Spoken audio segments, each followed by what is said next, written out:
Welcome guys, Harsh Sharma coaching centre class 6 NCERT history का part 5 continue करेंगे। स्थायी जीवन की ओर। पुरातत्वविदों को कुछ पुरास्थलों पर झोंपड़ियों और घरों के निशान मिले हैं, जैसे कि बुरज़ोम, वर्तमान कश्मीर में के लोग गड्ढे के नीचे घर बनाते थे, जिन्हें गर्तवास कहा जाता है।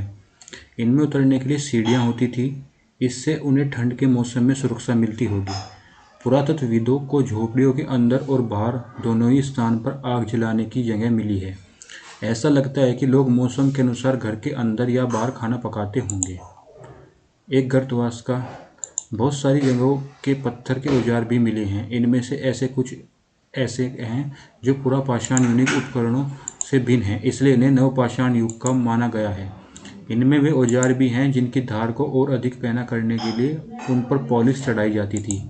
ओखली और मूसल का प्रयोग अनाज तथा वनस्पतियों से प्राप्त अन्य चीज़ों को पीसने के लिए किया जाता था।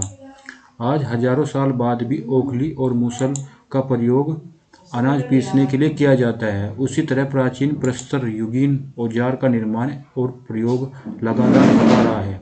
कुछ औजार हड्डियों से भी बनाए जाते थे। नवपाषाण युग के कुछ उपकरण। ये नवपाषाण युग के कुछ उपकरण हैं। नवपाषाण युग के पुरास्थलों से कई प्रकार के मिट्टी के बर्तन मिले हैं।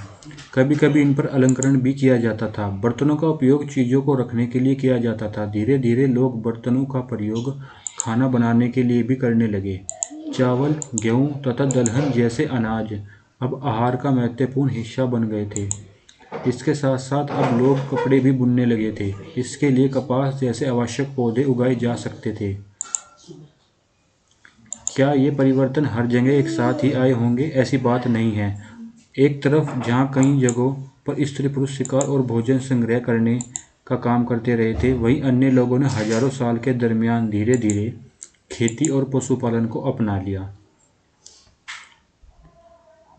बहुत जगह लोग मौसम के मुताबिक बदल बदल कर अपनी जीविका चलाया करते थे। सूक्ष्म निरीक्षण। मेहरगढ़ के में जीवन मृत्यु।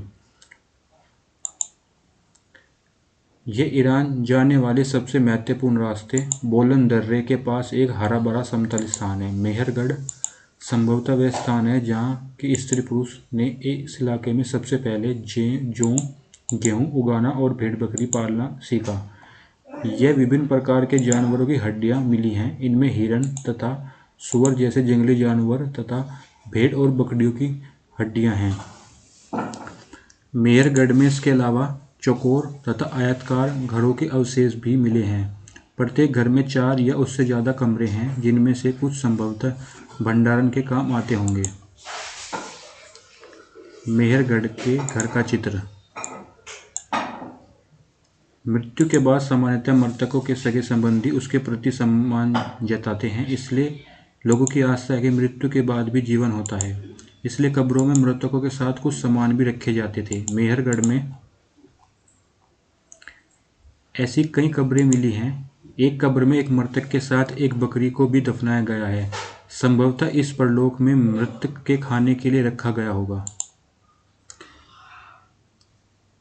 मेहरगढ़ की कब्र का चित्र। बकरी के साथ सावधान। फ्रांस में गुफा में की गई चित्रकारी। अपने एटलस। यह चित्र फ्रांस की एक गुफा का है। इस पुरास्थल की खोज लगभग 100 साल पहले 4 स्कूली छात्रों ने की थी। इस चित्र में लगभग 20,000 साल पहले से लेकर 10,000 साल पहले के बीच बनाए गए होंगे। इनमें कई जानवर के चित्र हैं, जैसे जंगली घोड़े, गाय, भैंस, गैंडा, रेंडियर, बारहसिंगा और सूअर को गहरे चमकीले रंगों से चित्रित किया गया है। इन रंगों में लौह अयस्क और चारकोल जैसे खनिज पदार्थों से बनाया जाता था। यह संभव है कि इन चित्रों को उत्सवों के अवसर पर बनाया जाता था या फिर इन्हें शिकारियों द्वारा शिकार पर निकलने से पहले कुछ अनुष्ठानों के लिए बनाया गया होगा।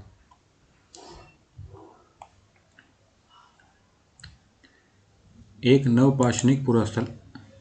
नवपाषाण युग के सबसे प्रसिद्ध पुरास्थलों में एक चताल युग तुर्की में है।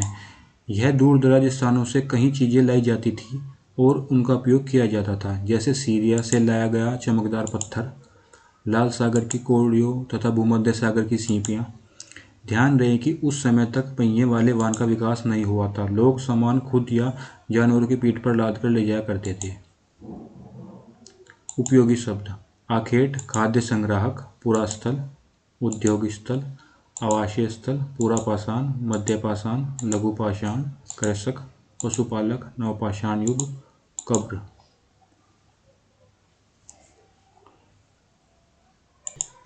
अध्याय 3 आरंभिक नगर।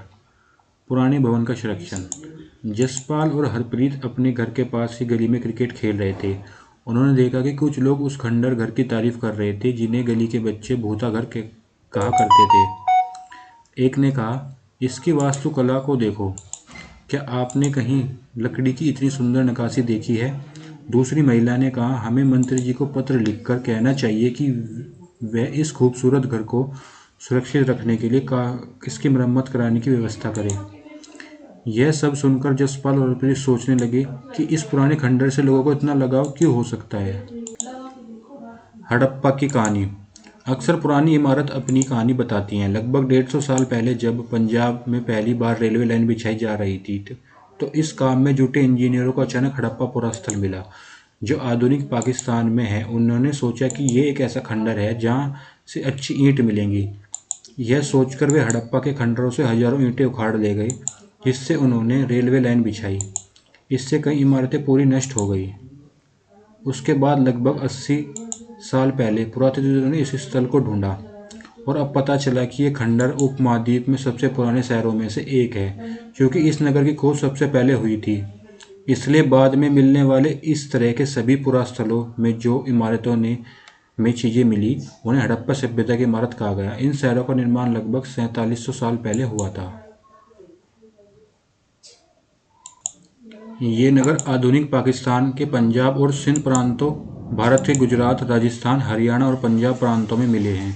इन सभी स्थलों से पुरातत्वविदों को अनोखी वस्तुएं मिली हैं, जैसे मिट्टी के लाल बर्तन जिन पर काले रंग के चित्र बने थे, पत्थर के बाट, मोहरे, मनके, तांबे के उपकरण तथा पत्थर के लंबे ब्लेड आदि।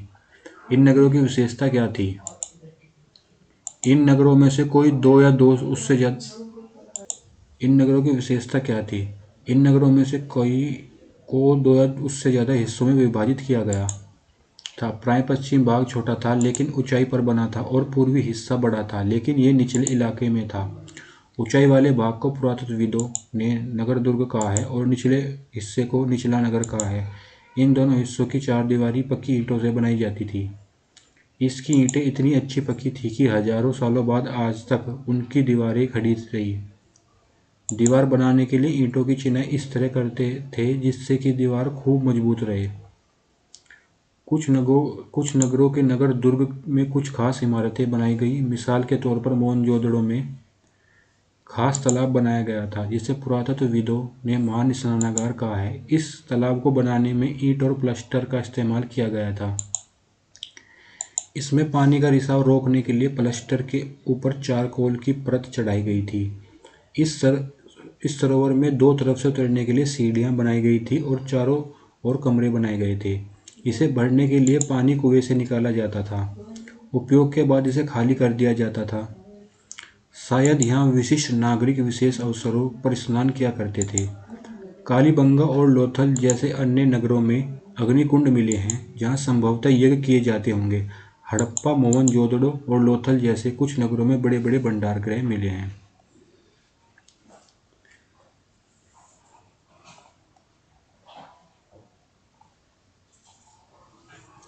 महान स्नानागार का चित्र।